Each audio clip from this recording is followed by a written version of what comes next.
Let's see if we can get this started. Here we go. Thank you very much. I hope you can see me and hear me well. My name is Mornay Erasmus. I work for Commscope based in Dallas, Texas. Commscope is an infrastructure provider in about 140 countries across the globe. Our core segments are divided into 4 separate groups: campus and venue, which is, I'm part of that group; broadband networks, all your fiber, your coaxial networks out from the service provider side; outdoor wireless, which takes care of our cellular technology, cell towers that you see outside, the big cell towers, small cells, smart poles; and then the home network that we acquired with Eris, your CPE set-top boxes delivering your connectivity inside your houses. So with that, I would like to share with you a little bit what we're going to cover today in this presentation. First, we'll talk a little bit more about what is smart spaces, followed by the 4 major technology trends we see in our industry, and then a little bit more, Dave's going to cover our Commscope solution sets within this. And if you look at Commscope, what we provide in this whole picture, connecting our future from the smart building to the campus to the city: fiber, copper, Wi-Fi, unlicensed, and then wireless, which is our licensed spectrum. So starting inside our buildings, we're going through a very disruptive phase right now where mobility is everywhere. Our workspace dynamics is changing.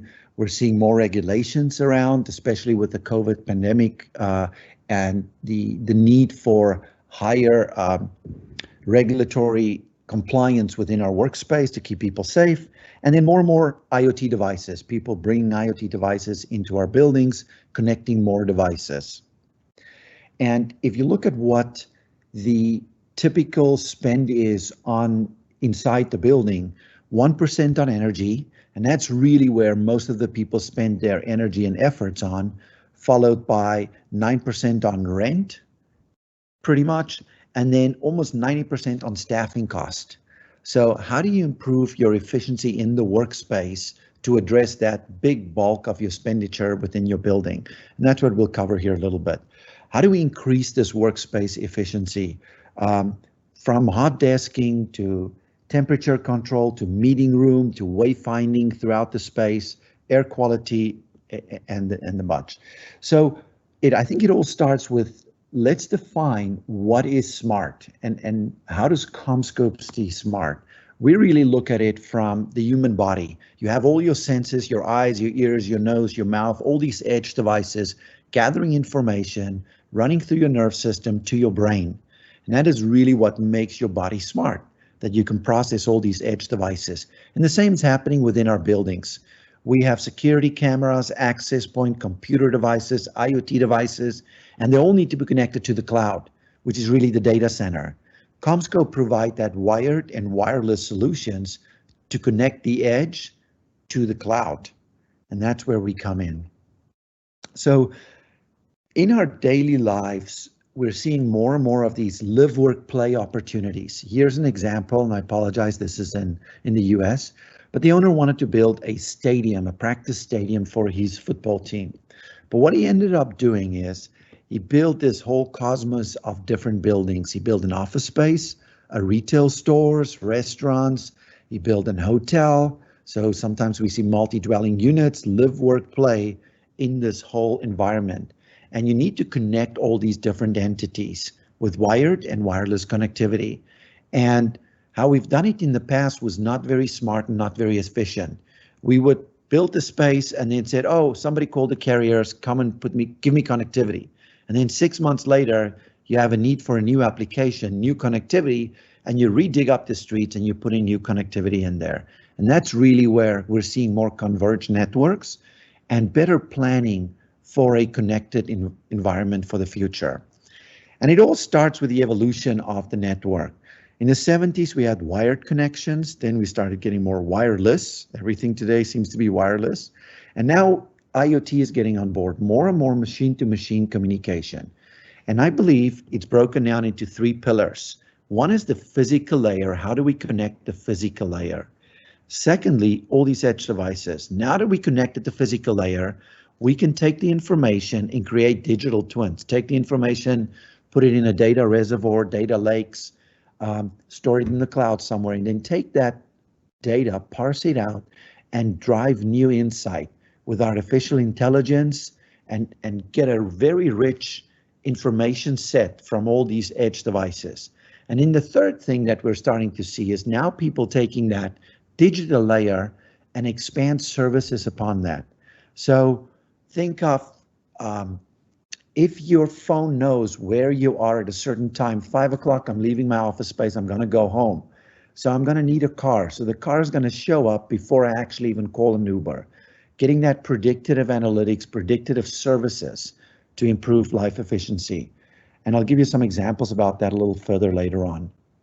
And it's all, how do we take this now that we see where the network's going to, and how do we build it smarter? By not building multiple layers upon layers, and it's all separate, because at the end of the day, all these layers are running ones and zeros. We need to connect the edge to the cloud, bringing the data to the cloud, but how can we do it in a smarter way and not duplicate multiple silos on top of each other every time we want to deploy a new application? And that's really how we need to build the network smarter for the future. One of our key challenges is billions of IoT devices. They're predicting over 50 billion this year. I'm not sure if we're there yet, but it's surely a lot of devices. And for every edge device you put in there, you need two things. You need connectivity to it, and you need power to power that edge device. And it's very easy to put a little battery into a sensor, slap it up somewhere, and make a wireless connection. Fast deployment, great. But what happens 10 years from now when you have 50 billion devices and you need to replace this 50 billion batteries? And they're not all going to fail on January 1st, 2030. So it's going to be a constant refresh. That's not very sustainable. How do we address those kind of things? Secondly, you have this rich, abundance amount of different technologies. You have Bluetooth, Zigbee, Sigfox, LTE, 3G, 4G, 5G, Wi-Fi 6. Which one is right for you? Which one is scalable? Which one is secure enough for you? And that's really where Commscope want to help you on this journey, picking the right technology for you that is secure, sustainable, and scalable for your solutions. So with that, we're going to dive into the 4 different trends we start seeing that's driving really our campus environments and our buildings. One is mobility. The next is bandwidth, power, we talked already a little bit about, and then network convergence. How can we build these networks smarter and converge some of these multiple siloed networks? So starting off with mobility. Mobility is everywhere. I don't think this is a surprise to everyone. We live in an ever-increasing mobile society, untethered. Everybody wants to be connected. And you have these competing technologies. You got Wi-Fi 6 and 5G technology. Are they the same? Are they different? I'd like to try and shine some light on that. And let's start with Wi-Fi and licensed spectrum, sorry. The licensed spectrum is really your cellular. Think of your always on critical connectivity. LTE technology, cell towers, you got your cell phone, everywhere where you go, there's pretty much a signal, and it's an always on technology. Then on the other hand, you have your unlicensed spectrum, which is really your Wi-Fi. That is best efforts. A lot of service providers are using it for video offload. It's very cost effective to deploy in smaller areas. So licensed, unlicensed, and then there's a third one coming up, private networks. This is really your machine-to-machine communication. In the US, there's something called CBRS, where we're starting to build spectrum reuse, some licensed spectrum that's been pre-assigned to different entities. Maybe it's the in our instance, it's the Navy. They have a sector of spectrum that is only carved out for them. But when there's no port, a shipping port, we can reuse that spectrum and reutilize that spectrum for some other applications. And that's really where private networks are coming out. And that's a trend that's going to continue to grow, and globally, not just in the US. So if you look at the statistics, 80% of mobile calls are made indoors. That's a tremendous amount. And then if you think of the more energy efficient we build our buildings to keep out heat, to drive up our energy efficiency inside our building, we block, especially with RF signal penetration through glass, e-glass, we block the RF signal coming into your building. And that creates a big problem for the enterprise folks inside buildings, that they cannot make reliable cell phone calls inside their building. So we need to fix that. The other problem is very high buildings, underground in parking garages, areas where it's hard to penetrate with RF signals. We want to address that. And that's really where our LTE technology comes. So 5G is the 5th generation of licensed spectrum technology. We had 2G, 3G, LTE, 4G is in there, and now it's the 5th generation of licensed spectrum technology. Commscope provide DAS in building cellular repeaters there, and also small cells to help you get licensed spectrum coverage within your building. So what is all this 5G about? Number one, it's connecting billions of devices, a lot of devices being connected here at very, very high speeds. And then lastly, the third thing is low latency applications. And this is something that's still evolving. I don't think we've seen the true potential yet, but it's really about, if you think of in the future, when we start doing drone control and you have multiple drones that needs to fly by itself at very low latency applications, they need to talk to each other and the environment to not crash into each other.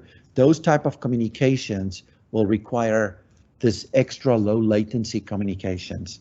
And just like we did not anticipate 10 years ago that Uber will be a tremendous part of our lives, I think 5G will bring new applications that we've never even phantomed of. So watch out for that. We'll see a lot more of that. But there's a challenge with 5G. If you look at this curve, on the left-hand side, we've got range, and in the bottom curve, it is bandwidth throughput or frequency-wise.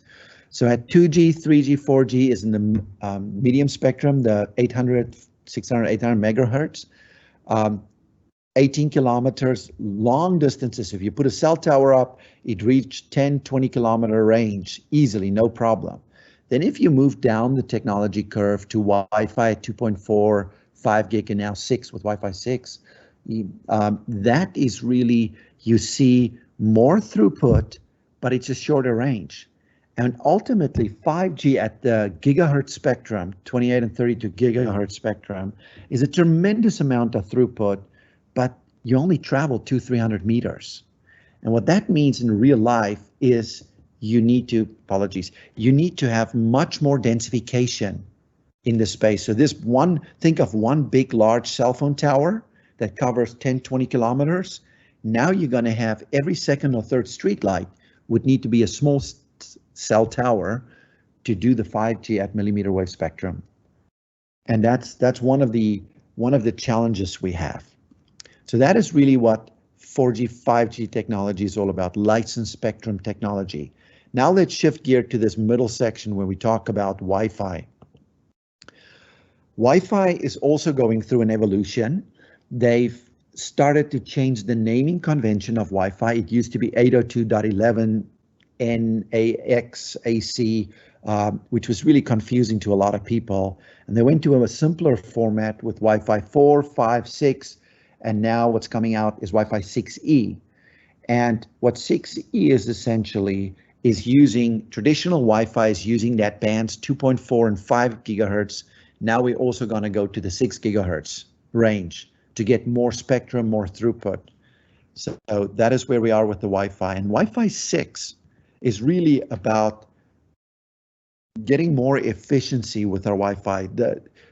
We kind of joke, our Wi-Fi where we are today is to connect the first billion devices. Now with Wi-Fi 6 is to connect the next 20 billion devices. How do we make the network more efficient? How do we get more capacity out of the network? And that's really what it is. Not just about speed anymore. It's really driving up efficiency. And it's also built for highly congested networks. You get improved coverage, you get higher speeds. Outdoor, you get more reliability there. 4 times the capacity pretty much, and reduce power consumption. So it's really built on this next generation of Wi-Fi protocols. So question to you and your customers. Are your customers ready for this Wi-Fi? Because we know that we're getting more users on the network, and that is impacting the quality and the experience within our buildings. We know there's more and more bandwidth intensive applications coming up. So your Wi-Fi needs to be ready for that. And then lastly, with this more and more devices, there's also more diverse devices. It's not just synchronous communication happening on the network. It's machine communication. It's machine to machine. It is low latency applications that's going to come in here. So there's a host of different needs that's going to be exposed to your network. But the true principles of laying out your Wi-Fi protocols are still the same. How do you build a network with cells that you get adequate coverage? There's lots of standards that this has been developed around to support that. But I think what you really want to take away today and explain and articulate well to your customers is this slide here. It's not just about the Wi-Fi. You saw that when we look at that Wi-Fi evolution, every 2 or 3 years, the Wi-Fi goes through a technology refresh. We get Wi-Fi 4, then we start Wi-Fi 5, Wi-Fi 6. We're already talking and working with standards body around Wi-Fi 7. So here in another 3-4 years, you're going to have the next generation of Wi-Fi. Are your switches capable of handling that? Because if you look at your Wi-Fi refresh rate versus your switching refresh rates versus your cabling, your infrastructure switching rates, that is not on the same refresh cycle. You don't repull every 3 or 4 years new cable into your building. So when we design these networks, it's critical that you discuss with your customer what the future needs are. Are they ready for multi-gigabit? We're running now at 2.55 and 10 gig.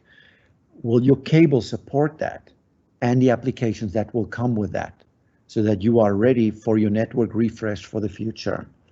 And we'll talk about a little bit that more here within bandwidth. Bandwidth, we just said there, hey, we're moving from 1 gig, 2.5, we truly have now with Wi-Fi 6, 5 gig, and 10 gig is just around the corner. Wider bandwidth, more spectrum throughput, and it's fully scheduled traffic. So that's really what the next generation Wi-Fi is bringing us. And that's really where the need for this multi-gig connectivity comes from. To deliver the promise of this next generation networks, this is the throughput that we're going to expect through there. So if you look at like we talked before, the 2.4, 5, and 6 gig, throughput on 6 is a lot more. Latency, a lot lower latency. But the sacrifice there is the range. You will have more dense deployed APs within your building to deliver this throughput. And that's really what you need to keep in mind. So you're going to have, yes, we're going to a more mobile world, but you're going to have more APs to handle this mobile traffic in that space. And what's driving this need for higher bandwidth is one is video. We're now at 4K, 5K, 8K is already out there. They're still figuring out. And these guys, gaming, huge energy drain on these type of resources with latency and with bandwidth throughput for these type of applications. And this is what the future lies in. Follow that with power. Every edge device you deploy today is going to need power. And there's been a huge strides made in the cabling world with PoE, power over Ethernet. Last year, we already started seeing the adoption, deployment of 90 watts over 4-pair structured cable, 90. So if you think about your big screen television, your OLED television, that sits the 1.5 meter television sitting on your wall, those things are now coming down in power consumption, and they're anywhere between 60, 70 watts. So you can literally power that television with a 4-pair cable. Now, to take it to your customers, now we can start deploying things like digital signage at a fast food restaurant. They can put the menu on there, they can quickly change it, dynamic screening, that's really what it's about. Airports, Think of how many of these screens are located throughout your airports. Can we power and communicate over a single pair of cable to these large big screen televisions? And inside the building, the PO applications are endless. We're seeing more and more of the building automation systems are getting onto this PoE application. Your HVAC, your lighting, your different signage and sensors, your access points. And that's where Commscope is driving some of these standard bodies. We do a lot of research on here because obviously there's thermal dynamics you need to take into account. How large can you make your bundles before it becomes critical to look at heat dissipation through there? So we're working very hard on the standards here to have this as a safe deployment. And then right now the standards are recommending Cat 6A, and this is as a minimum requirements throughout your building, and this has been done for a few years now. The other thing that's up and coming too is single pair Ethernet. This is now the next frontiers where you have certain applications. If you think about an automobile where they used to use twisted pair or just two pair cabling, can we bring an automobile on an IP layer?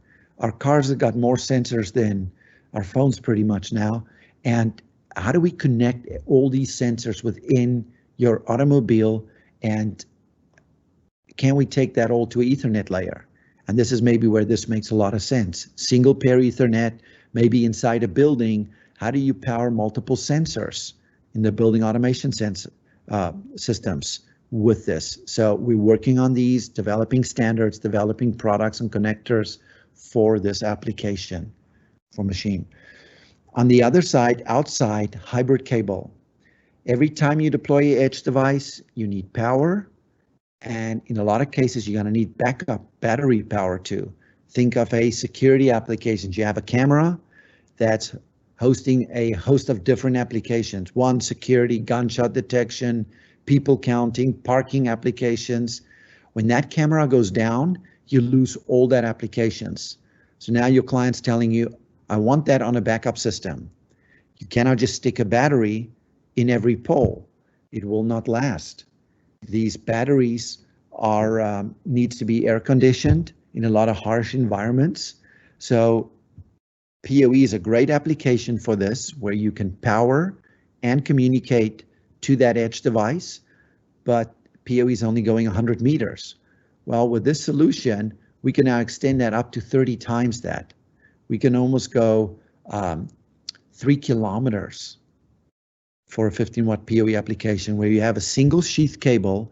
In the middle is fiber, and on the outside is 2 copper conductors. And we deliver PoE up to 3 kilometers.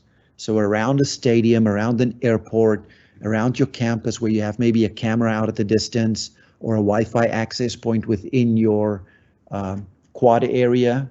Maybe there's a nice open area, seating area where people go have their lunch, and you need a Wi-Fi access point there. This is great applications for those type of deployments. And then lastly, let's talk a little bit about network convergence. Now that we've built these multiple networks, you've got inside your buildings, you got IT versus OT, information technology versus operational technology. IT is very user-centric. It's been around for a very long time. It's managed by IT experts. Typically, we think of this as our corporate sensitive data, and it's very unpredictable traffic behavior. People uploading files, downloading something, Zoom conferences. Traffic is not symmetrical, whereby the operational technology side of the house, those are the machine-to-machine communication that is typically maintained by our facility folks. This is the critical building functions, and we'll give you some examples here shortly. And it's very predictable behavior. People coming in the morning, the doors are going to open, security, the elevator is going to work. They leave in the afternoon. Weekends, there's not a lot of traffic. So much more predictable behavior, how the traffic patterns flow here. And with IT, it started originally with our workstations, then we got IP phones, now it's our printers connected, and then from there we started connecting more devices, connecting your cameras, your access points, and now with the OT layer, intelligent lighting, PoE lighting we see a lot, your access cards, sensors, maybe all a host of different building automation systems. Digital signage is getting into the buildings now. All these different devices all need connectivity. Do they all need separate networks, or can we combine these networks and building it in a more cohesive way? If you look at how we build these networks today, everyone differently typically. But can we take these and converge them? Can we use the same conduits? Can we use the same cables with multiple different fibers? Can we make it the same fiber and use virtual separation? That's really where we're moving to in our future world. Because at the end of the day, every device on the left is delivering a 1 or a 0 to the cloud on the right. And we believe so strongly in this that even in our wireless world, not just the wired, but the wireless world also, we're seeing this convergence of networks. Here's an example where we have a Wi-Fi access point, and instead of just delivering Wi-Fi traffic over this, we plug in a little dongle and we pick up Bluetooth, Zigbee signals now, so we can retrofit it. And we believe so strongly in this that all our future Wi-Fi 6 APs will have these Zigbee and Bluetooth radios built into the access point. So now, when you deploy your wireless access point throughout your building, you can very easily onboard IoT devices and use the backhaul transportation layer as the Wi-Fi layer. So to give you an example of that, I'm going to show you in a second here with an hotel. So one, wireless convergence, Wi-Fi, and then IoT, Zigbee, and Bluetooth. The other convergence we see on the wired, the switches side of the business. There we traditionally used to connect the LAN to different IP edge devices, but now it's really built for powering and connecting wireless devices, the APs, to support all this mobility within the workspace. And then it's also, we see more and more IoT devices like PoE lighting, PoE cameras go on board. That's all now on the wired networks. And then when you take that signals, you need to drive it all back to an IoT engine. And that's what Ruckus IoT Suite does for you. We take the edge device, we gather the data, we run it through a rules engine if you want it there, or we can simply push it to the cloud, whatever cloud the customer wants. So here's an example. Inside, if you ever stayed in a Marriott hotel, you've got a wireless access point sitting here under your desk or against the wall somewhere, giving you Wi-Fi access within your hotel room. But now with the IoT suite built on top of that wireless platform, the door lock, the automated door lock talks to the Wi-Fi point through Zigbee. The climate control also talks to the Wi-Fi access point. Smart plugs, smart lighting, all these IoT devices within your room all can now, they don't need their own standalone network. They all just go to the wireless point through Zigbee or Bluetooth, their own proprietary protocols. And then we use the wireless backhaul to deliver that traffic wherever you want it. And with that, I want to kind of round off. That's really what we're seeing, the 4 big trends: mobility, bandwidth, power, and network convergence within the intelligent building of tomorrow. And I think we're going to see some interesting changes here as the COVID pandemic spread through the world and people are starting slowly moving back to their offices. Connectivity is going to become even more important. And I think something to take into account is more and more people are talking about working from home or working remotely. What you get with that is in your house, the mobility aspect where I can sit and work anywhere in my house. I can be in the kitchen or out on the patio next to the swimming pool. I can be in my office or in the garage. I have much more flexibility on where I can work for different types of work. If I need to concentrate, if I want to be inspired, if I need to write articles, if I need to take video conferencing calls or just regular webinars listening to, that type of flexibility people are going to be expecting within the office space too. They're not just going to go back to a little cube, get stuck in there. It's really that socializing aspect within the office and building culture. So we really need to look at how is that going to change our office layouts. And Commscope's contribution to this is through our wired networks, the copper networks, the hybrid networks, the fiber networks, and also through our wireless networks. When we talk, like we said, license, we talked unlicensed and private networks. So with that, I'd like to hand it over to my colleague, Dave, that's going to talk a little bit more about the in-country flavor and what Commscope's doing there through our solution sets. Good morning, and thank you, Mornay. If you could just go back a slide there, Mornay, that would be great. I just wanted to say I'm based in Melbourne, and welcome to all the MIDI's customers that use our products. I appreciate it. I think if you haven't learnt something today already, what business opportunities there are from converging all these networks for you as electricians or data cable installers to pick up and get some extra business in this hard times. You can start using structured cabling for all networks, and it's a great business opportunity. Just a quick reminder that we have live Q&A, which we're going to speak about at the end, so please put in your questions now. From a copper side, of course, Commscope, global leader of manufacturer of all these products. So with copper, our products are actually built and designed around PoE. Some of the cheaper products out there are not designed around that. There's special ways that you need to configure your connectors so that you don't get arcing when you plug a plug into a connector, for example. So you need to have PoE ready products. And the copper, again, repeating what Mornay said, the networks are now requiring 2.5 and 5 gig for Wi-Fi. Category 6 is only rated to 1 gig. You start using it for those higher bandwidth products and you'll start getting collisions, you'll start getting problems. So category 6A is the minimum that should be installed for any of that type of networking. It's cost efficient way of delivering power, and it's flexible in its use. Remember, now up to 90 watts can be supplied. From a fiber portfolio point of view, once you want longer distances, higher bandwidth, whether you want outdoor fiber, armoured fiber, indoor fiber, it's all available. And the hybrid fiber. One of the things Mornay was speaking about was the need for batteries for these cameras. We do jails and secure defence facilities, and they want cameras set up and Wi-Fi outdoors that does not go down. So you take that powered fibre hybrid cable and you take it back to your communications room where you have a UPS, and therefore you now have ongoing power supply with high bandwidth. We then talk about our switching networks. So switching, part of the Ruckus portfolio that's come across to us.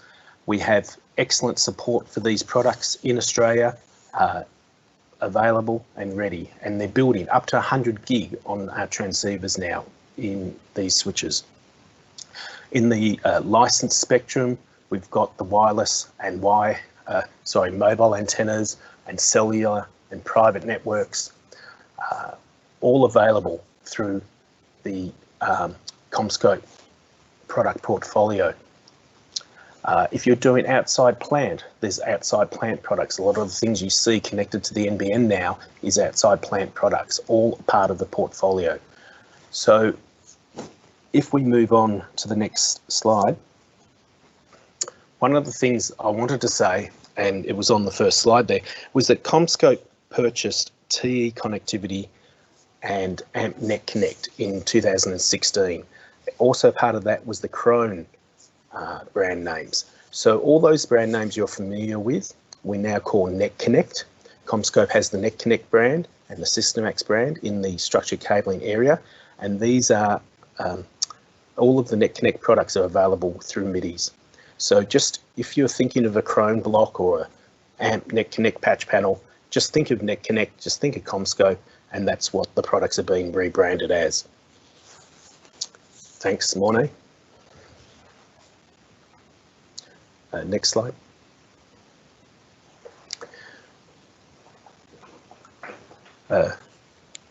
We also do a lot of DAS. So if you want to do training, we have Commscope Training Academy. If you want to learn about DAS, if you want to learn about structured cabling, we have courses at commscopetraining.com, and you can learn about DAS. DAS is a solution that you move your mobile antennas from the street to coverage inside the building that Morné was speaking about. This is different to Wi-Fi.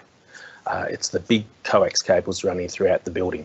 And we do supply all that sort of products with the big projects like stadiums down to the smaller projects like buildings and infrastructure. Next slide, thanks, Morné.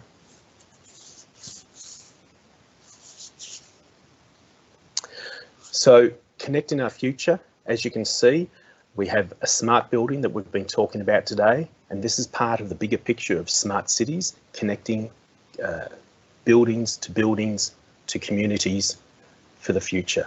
Fibre to the home, all the way through to the sports stadium. One of the things that Commscope offers our partners is a partnership where we can create a 20-year, 25-year product and applications warranty.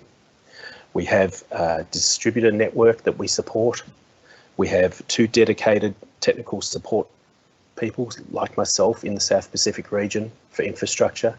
We have 3 or 4 dedicated technical support for the Ruckus Wi-Fi and switching network in Australia. We have sales managers in each state of Australia. And we are available to help you with partners, with customers. If you're wanting to sell to your customers and you just can't quite understand how to pitch the solution, we're available for these projects to help support them, to help review specifications, to help quote and give special pricing to MIDIs to be able to pass on to you for these large projects. One thing we'd like to leave you with, and one thing Morné always makes sure everybody knows, is that if you're talking about Wi-Fi now and we're thinking, well, that's not so good for our business, there's not so many wireless, there's not so many cables that need to be put in. Just remember, you can't have Wi-Fi without wires. So with that, I'd like to hand back over to Jess and see if there's any questions. Thanks, Dave. Just before we're there, in the bottom right corner here, I want to also point you guys at on the Commscope website. If you go under the resource tab, there's quite a few ebooks that is available there for free that talks about connectivity, talks about fiber, talks about copper, wired, wireless, all our portfolios. What makes Commscope very unique in the world is that we are not bound by a specific technology. As you can see here, we're doing everything from wired to wireless technologies, licensed, unlicensed, copper, fiber. We can truly be agnostic to a customer and offer them the best technology for their application. And that's what's really, really unique from Commscope. Nobody else in the world have the broadness of portfolio that Commscope have. So I encourage you all to look at our resources tab under our website, where you can find a host of more information around different topics. Thank you, Morné. Thank you, David. We'll move on to some of the Q&A now. Someone's mentioned that will we be providing a recording of this? Absolutely. So everyone who registered and attended today will be sent a link to view it, which will be uploaded on the MIDI's website. So we'll be sure to let you know when that's going to happen. But Morné, we've got a question from Jared. Do you think there is a future in Category 8? That's probably, I have my view, but Dave can probably answer that he's passionate about that. Thanks, Morné. Look, Category 8, I am a bit of a freak about, because Commscope actually invented Category 8 about 5 or 6 years ago now. We were first to market with it, or with the idea. It was tested, it was proven. What is Category 8? So let's go back to Category 6, 1 gig across copper. Category 6A, 10 gig across copper. Category 7 and 7A, 10 gig across copper. Category 8 was designed to be 40 gig across copper. The problem is, if you're going to have 40 gig going across copper, you need a 40 gig transceiver to plug it into the relevant switches. First of all, I haven't seen any of those available yet. People are moving to fiber for that type of speed. The second thing is, 40 gig was a totally shielded solution. You might say, well, Category 7 was a totally shielded solution. However, Category 7 was only ever rated to go to 1 gigahertz frequency. Category 8, you must be 2 gigahertz frequency. So the cabling has to be changed, the connectors have to be changed and designed new. So the third problem is that Category 8 was designed to do 40 gig across 2 connectors only and across 30 meters total channel. So that was designed around a data center where you could go from the first rack to the last rack of a 20 rack unit and have that distance available to you point to point. So I know there's a couple of products out there that promote Category 8. It's very expensive. I don't know of any transceivers available on the market that do 40 gig. We do plenty of 40 gig and 100 gig deployments in fibre. So no, I don't think there'll be too much of a future. I think it'll be a little bit like Category 4.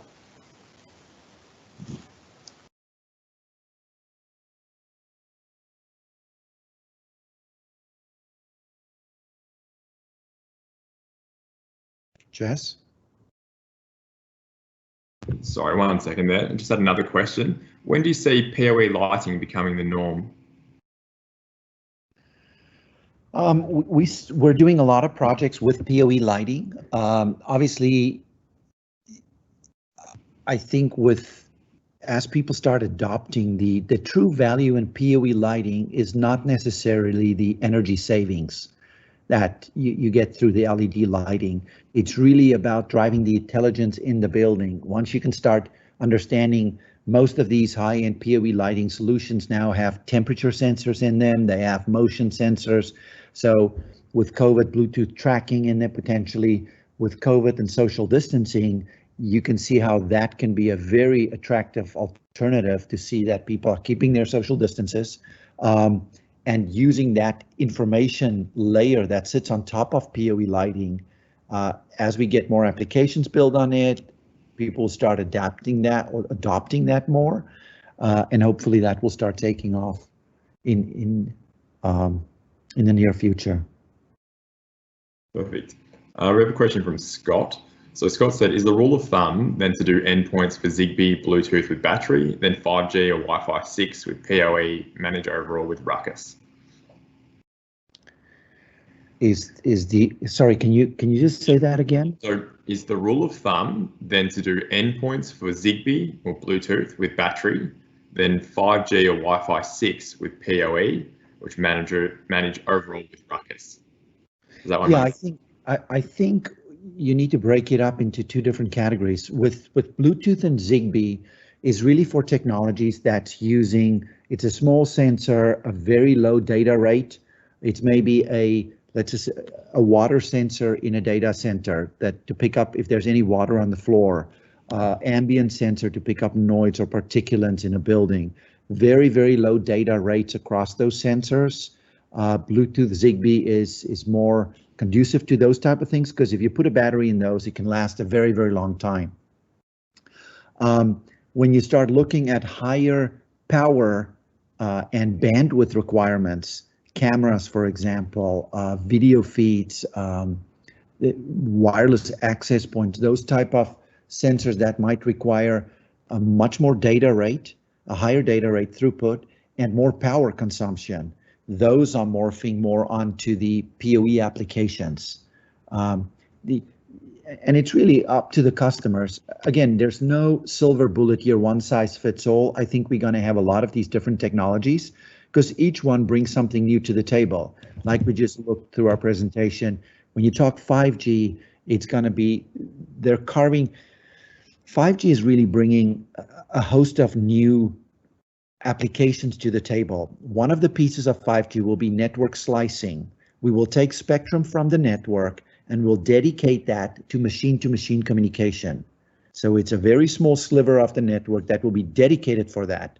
Other pieces might be for low latency or high throughput video feed.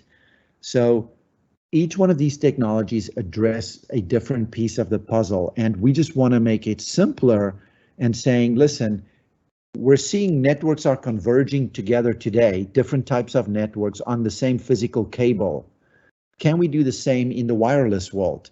Can we take some of those data from the IoT edge points and instead of building a brand new network to do the backhaul, because there's a lot of sensors out there today that's already Zigbee and Bluetooth. I mean, you think from your smart watches to your your smart plugs in your house. All these type of devices are typically either Zigbee or Bluetooth. instead of building a separate network for that, can we transport the data? Again, we just want to connect the edge to the cloud. Can we transport the data through that? And that's really where I see that as a perfect fit. So to work with these different ecosystems. So you use the right technology for your application, and then we'll just be the transportation layer to wherever you want the data points to go to. I think, Mornay, also, if you start thinking about all these devices, it's what we start talking about, big data. How do you interpret all this data and what do you do with it? And something that Ruckus has introduced over the last 6 months is a thing called analytics.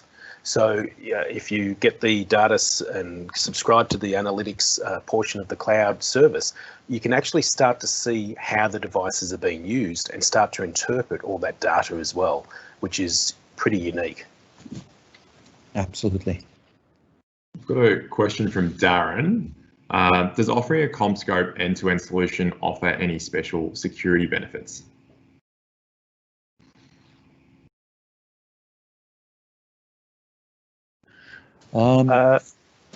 Security. So one of the products that we showed here today was Envision, and that is really physical connectivity management.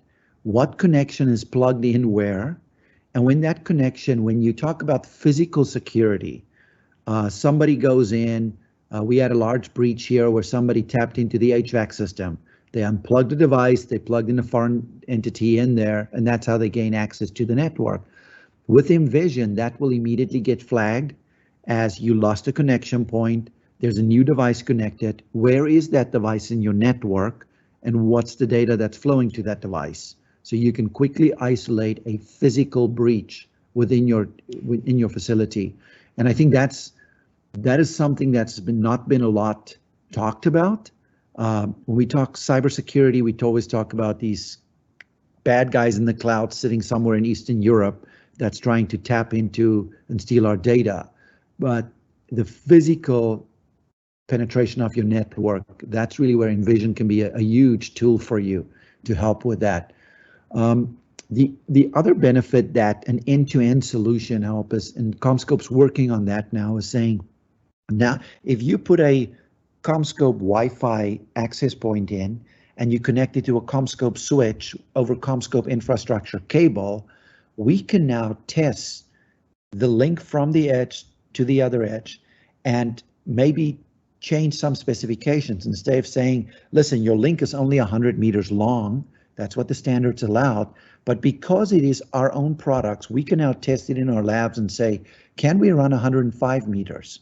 Can we run 110 meters?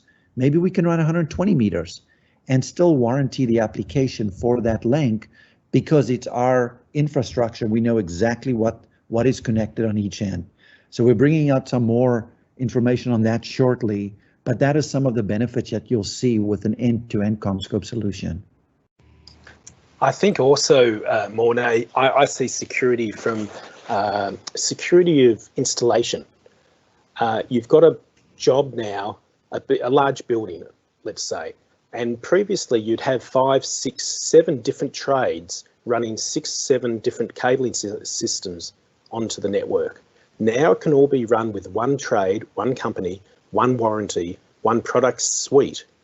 And then it's just separated out of the communications cabinets into different applications so that the IT manager or the facilities manager can just give access to the nurse call person, to the cabinet with his equipment in it, to the BAS system, to the cabinet with his equipment in it.